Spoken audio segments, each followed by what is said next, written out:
Tadi di pengantar kami sampaikan bahwa yang kami bahas malam ini di obrolan malam adalah mengenai hasil survei Saiful Mujani Research and Consultant pada 30 April sampai 7 Mei ya, pasca deklarasi Ganjar Pranowo sebagai capres oleh PDIP dan beberapa manuver partai politik, baik itu pertemuan maupun berbagai narasi yang disampaikan ke publik. Saya sapa ada manajer program SMRC Saidiman Ahmad, kemudian wakil ketua umum PKB Zazilul Fawait, ada politisi PDIP Rifki Nizami Karsayuda dan wasekjen DPP Partai Demokrat Irwan Pecho. Selamat malam Bapak-bapak, terima kasih sudah bergabung di obrolan malam.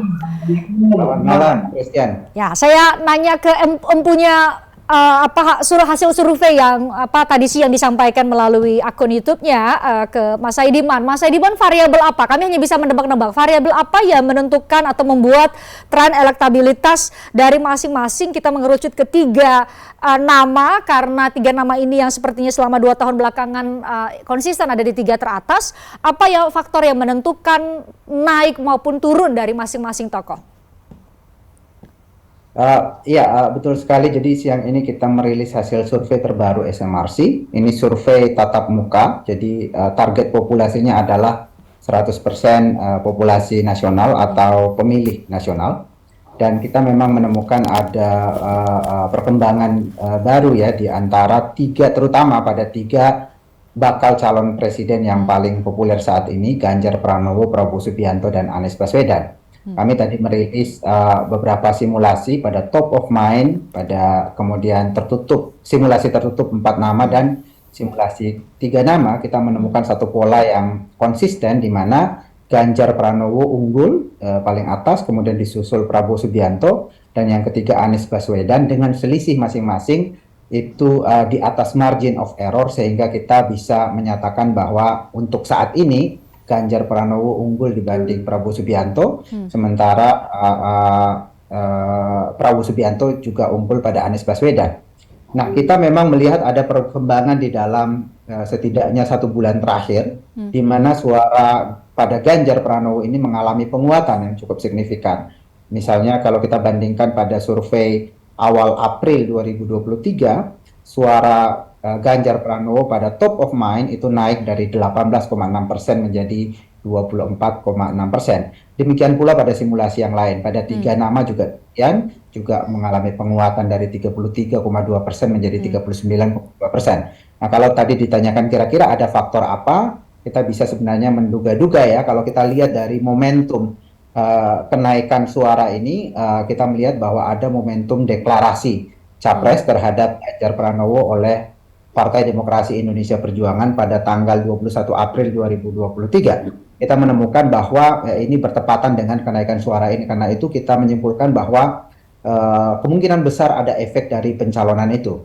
Dan kalau kita lihat lebih jauh bagaimana bentuknya efek dari pencalonan PDIP terhadap Ganjar itu, kita bisa lihat di dalam data yang lain. Data hasil survei ini juga, di mana tren pengetahuan publik terhadap Ganjar itu mengalami kenaikan di dalam 1 bulan terakhir ini. Jadi pasca dideklarasikan, orang yang tahu tokoh Ganjar Pranowo meningkat dari 78% menjadi 84%. Jadi tingkat pengetahuan publik naik. Kemudian kita juga melihat ada perkembangan di mana pada top of mind terutama, kan top of mind ini adalah kita berikan kesempatan kepada pemilih atau kepada responden untuk memilih nama siapa saja, termasuk disebut di sana ada nama Pak Joko Widodo. Kita melihat ada tren penurunan pada top of mind Joko Widodo, sehingga kita bisa menyatakan bahwa pelan-pelan sepertinya ada pergerakan suara dari yang memilih Joko Widodo ke Ganjar Pranowo.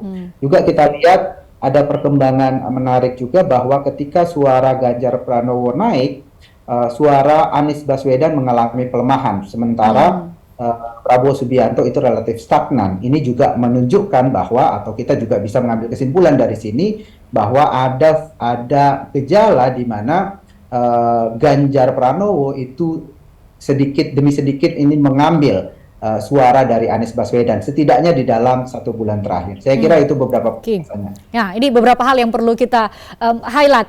Bang Rifki, ini tentu menjadi kabar gembira, tidak perlu saya tanyakan apakah ini menggembirakan buat PDIP atau tidak. Tetapi apa yang kemudian bisa Anda jelaskan kepada publik? Ada tren tadi sekitar 6% ya dari sebelum dan setelah deklarasi, bahkan kalau kita tarik 2 tahun lalu 2021 13% naiknya. Tapi mungkin Anda bisa menjelaskan saat ini seperti apa di DPP PDI Perjuangan sendiri. Saya dengar sudah ada relawan, bahkan sudah ada beberapa hal. Mesin partai sudah mulai bergerakkah pasca deklarasi atau ada variabel lain yang mungkin bisa Anda ceritakan kepada publik yang kemudian berpengaruh terhadap tren elektabilitas Ganjar Pranowo? Ya, pertama saya mau nyapa Gus Jazilul, Bang Irwan, dan Bang Saidiman dulu. Saya masih di kampung nih, saya sama Bang Irwan nih sekampung, Mbak Fris. Yang kedua, saya mengapresiasi survei dari SMRC, karena survei ini menggunakan metode tatap muka. Kami mengkomparasinya misalnya dengan beberapa lembaga survei nasional lain yang menggunakan metode telepon, di mana kami menyadari bahwa metode telepon itu sedikit banyak menggerus perolehan elektabilitas Mas Ganjar Pranowo, terutama di basis-basis masa PDI Perjuangan. Karena cukup banyak masa PDI Perjuangan yang tradisional itu tidak bisa dihubungi melalui telepon. Sehingga itu pertama yang mungkin bisa menjelaskan kenapa kemudian di beberapa survei Mas Ganjar masih diletakkan di nomor 2 setelah Pak Prabowo Subianto.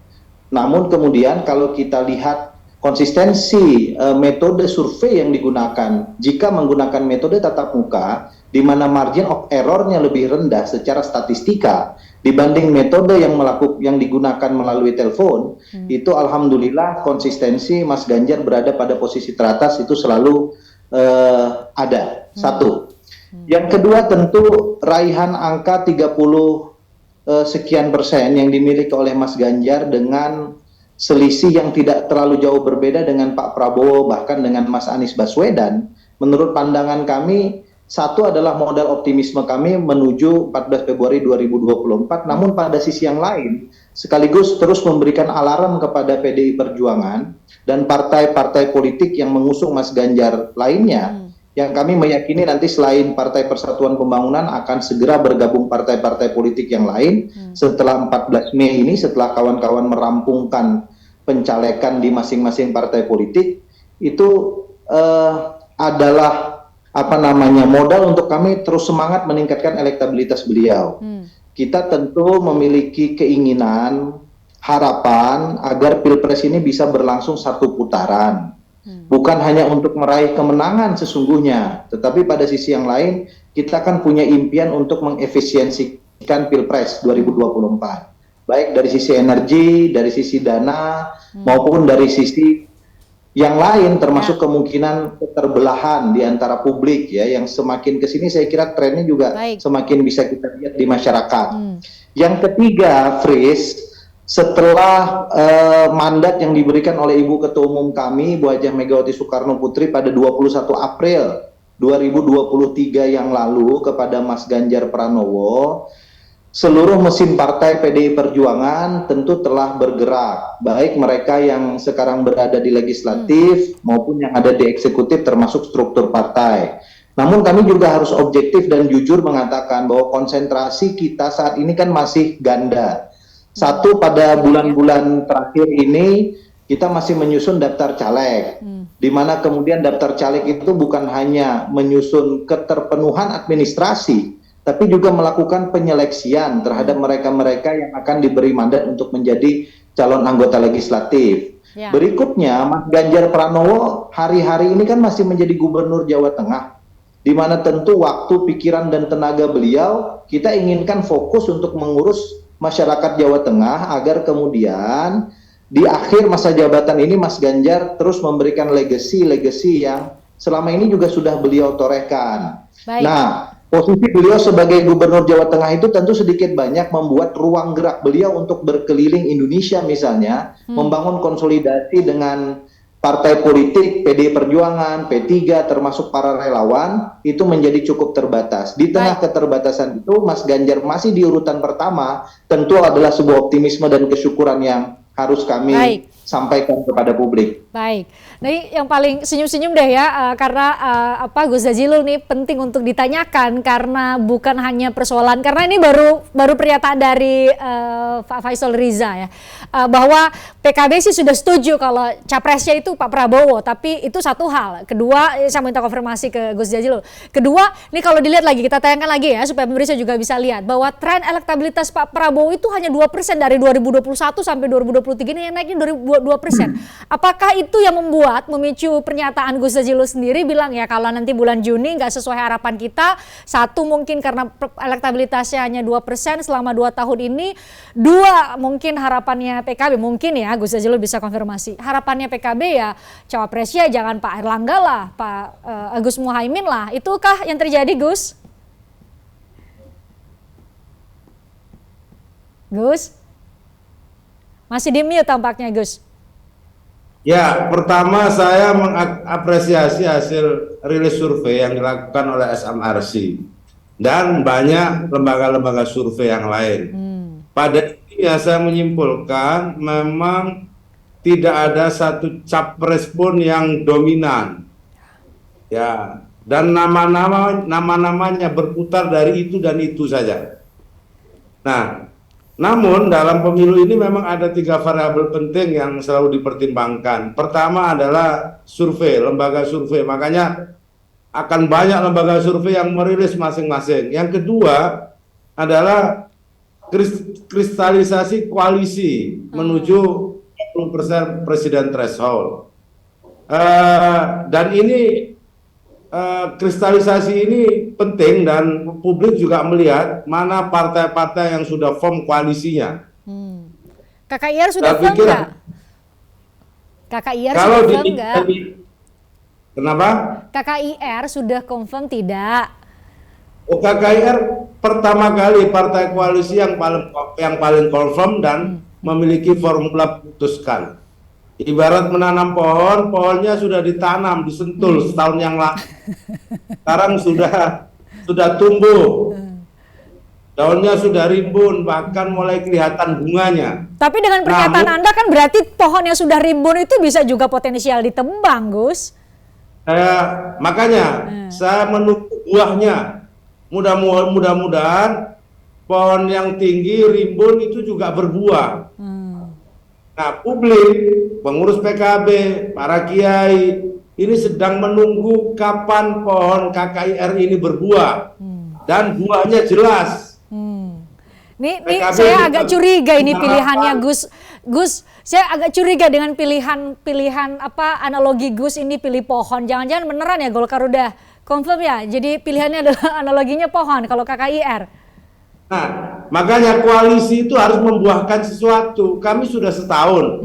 Baik. Maka buah yang ditunggu agar Pak Muhaimin dan Pak Prabowo memutuskan siapa capres-cawapresnya. Oke, siapa capres-cawapresnya kita bahas usai mendengarkan azan maghrib ya Gus ya.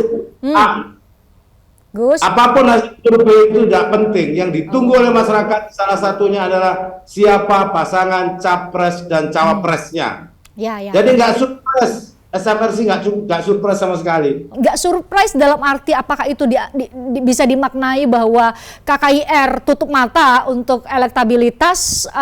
Masa sih satu itu pertanyaannya. Dua, karena apakah memang Gus Muhaimin juga masih berada di urutan kesekian dibanding dengan tokoh-tokoh lain kalau memang misalnya harapan PKB adalah cawapres Gus?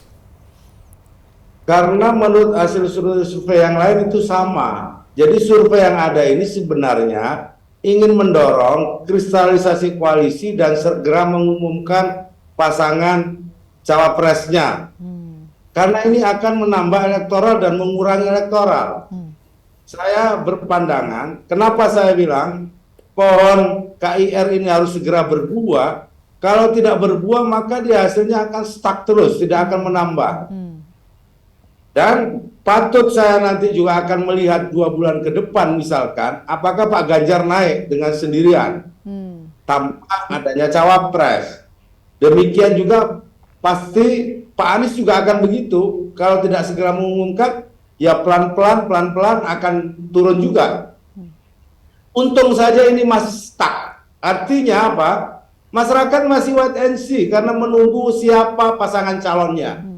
Nah, dari KKIR dan kami sudah menguji semuanya. Sebenarnya kalau bagi saya pribadi, pasangan Pak Muhaimin dengan Pak Prabowo sudah bisa running. Dari sisi presiden threshold sudah running, dari persyaratan kemajemukan partai, misalkan di situ harus nasionalis religius, Jawa Timur, Jawa Barat, TNI sipil, itu udah lengkap. Nah, justru sebenarnya kami ini atau PKB ini mendorong kepada Gus Muhaimin dan Pak Prabowo untuk segera mengumumkan supaya publik segera jelas. Supaya publik segera jelas seperti apa ini perjalanannya. Hari ini juga kami menduga-duga semuanya. Siapa? Pak Ganjar akan berpasangan dengan siapa? Itu menentukan nanti Pak Prabowo akan berpasangan dengan siapa. Demikian juga Pak Ganjar atau Pak Anies pasangannya siapa, itu menentukan siapa pasangan Pak Ganjar. Jadi semua ini survei ini sebenarnya dalam posisi wait and see. Terus yang kedua, masing-masing capres yang ada ini sama-sama aja nggak punya kreativitas apa-apa, karena sudah terkunci. Beda dengan ketika zamannya Pak Jokowi. Ketika Pak Jokowi diumumkan, ada istilah belusukan, ada istilah mobil SMK. Begitu Pak Ganjar diumumkan, nggak ada istilah apa-apa. Ya, kalau Pak Prabowo sendiri, biasa saja. Justru malah Pak Anies yang kemudian dianggap perubahan. Nah, kalau Pak Prabowo karena sudah sering nyapres, sudah sering masuk di situ, memang bukan sesuatu yang surprise, tetapi Pak Prabowo bisa menjadi figur alternatif di antara Pak Anies dengan Pak Ganjar. Itu yang saya baca ya. Nah, oleh sebab itu kita tunggu SMRC nanti melakukan survei ketika para calon sudah punya pasangan. Setelah ada cawapresnya ya. Siapa capres paling kreatif yang ditunggu oleh masyarakat. Sebab nggak terbaca visinya. Baik. Sampai ini ya dibilang Pak Ganjar gubernur Jawa Tengah, Pak Anies mantan gubernur DKI, gitu-gitu aja. Jadi nggak ada sesuatu yang dimiliki atau diharapkan oleh masyarakat. Ya, makanya saya merasa hasil yang dipotret oleh SMRC itu menurut saya benar, dan tapi itu wajar karena belum dimulai. Baik. Belum terbentuk di situ. Tapi kan beda cerita ya dengan capres nomor urut 3 ya, berdasarkan survei SMRC, Pak Anies Baswedan dengan raihan suara kalau dengan simulasi 3 nama 19,7%, berbeda hampir 20% atau 19, sekian persen dengan Pak Ganjar, dan belasan juga marginnya dibanding dengan Pak Prabowo. Ini ada apa, Bang Irwan?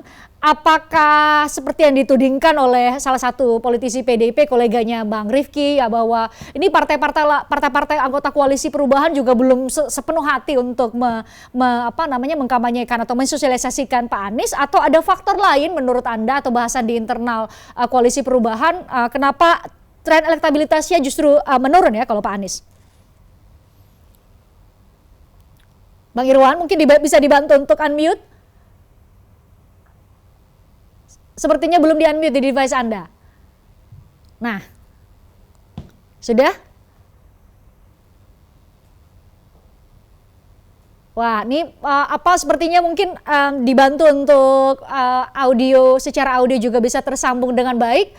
Sembari kita menunggu tersambung dengan baik, Bang Irwan, saya mau ke Mas Saidiman. Mas Saidiman, mungkin Anda bisa menjelaskan apakah... Nah, suaranya sudah oke? Bang Irwan? Bang Irwan, saya sudah bisa mendengar suara Anda. Oke, mungkin bisa dibantu untuk kita perbaiki dulu sambungan secara audio. Saya ke Mas Saidiman. Mas Saidiman, apakah Anda sependapat dengan hasil analisa Gus Jazilul bahwa ini wajar saja perolehan elektabilitas dari masing-masing figur, setidaknya 3 figur yang selalu menempati urutan 3 teratas selama 2 tahun ini, atau menurut Anda ada faktor lain atau variabel lain yang membuat perolehan suara segini saat ini, dan betulkah memang nanti sosok cawapres yang akan bisa mengatrol atau menurunkan elektabilitas dari masing-masing baca pres? Oke, pertama saya menjawab yang pertama tadi soal pengaruh ya. Saya tadi lupa menyebutkan bahwa salah satu yang saya lihat berpengaruh itu adalah tingkat kepuasan publik terhadap kinerja presiden. Itu sangat besar ya belakangan ini. Di berbagai lembaga survei, bukan hanya SMRC, kami menemukan sekitar 78% sampai 82%. LSI yang menemukan 82% bahkan tingkat kepuasan publik terhadap Presiden Jokowi. Sementara di dalam survei kita menganalisis bahwa ada korelasi yang cukup signifikan antara tingkat kepuasan terhadap Presiden Jokowi dengan keinginan publik agar calon presiden yang muncul nanti itu atau yang terpilih nanti itu melanjutkan kinerja pemerintah. Lalu ketika kita tanya siapa calon presiden yang representatif yang paling mungkin melanjutkan kinerja pemerintah sekarang kalau ia terpilih, mayoritas publik menjawab Ganjar Pranowo itu lebih mungkin untuk melanjutkan kinerja Presiden Jokowi daripada ia kalau dipersepsi sebagai yang akan mengubah. Berbanding terbalik dengan Anies Baswedan yang justru dinilai oleh sebagian besar publik dia justru akan mengubah kinerja atau akan mengubah program dan kebijakan Presiden Jokowi jika ia terpilih. Jadi di sini terlihat satu pola di mana semakin tinggi tingkat kepuasan publik terhadap kinerja pemerintah sekarang, maka yang akan diuntungkan secara elektoral adalah figur yang dipersepsi sebagai pelanjut dari pemerintahan sekarang itu sendiri. Dan itu adalah Ganjar Pranowo sejauh ini. Sementara Prabowo Subianto, kita lihat publik terbelah. Satu sisi ada yang mengatakan dia akan melanjutkan, tetapi dalam jumlah yang relatif sama, 36 berbanding 39%, itu mengatakan dia akan mengubah. Jadi tidak terlalu berpengaruh. Nah, yang berpengaruh dari kinerja ini berpengaruh positif pada Ganjar Pranowo dan berpengaruh negatif pada Anies Baswedan. Saya kira itu salah satu penjelasan mengapa ada peningkatan suara pada Ganjar sementara pada Anies cenderung melemah setidaknya di dalam 1 bulan terakhir ini. Oke, karena ada variabel kepuasan ya, tingkat kepuasan kepada Pak Jokowi. Silakan dilanjut, Mas Aidiman. Oke, kemudian pada pertanyaan selanjutnya tadi tentang cawapres, kami sendiri di dalam berbagai macam survei kita belum menemukan satu konfirmasi ya yang menyatakan bahwa cawapres ini bisa menaikkan suara secara signifikan capres yang didampinginya. Kita menemukan karena publik lebih melihat pada sosok capresnya, bukan pada cawapres. Mungkin ini terkait juga dengan di dalam politik kita di mana posisi cawapres itu kan tidak terlalu menentukan ya ketika mereka jadi. Yang paling menentukan adalah capres. Karena itu untuk menaikkan suara atau mengurangi suara itu lebih pada perjuangan figur capres itu sendiri.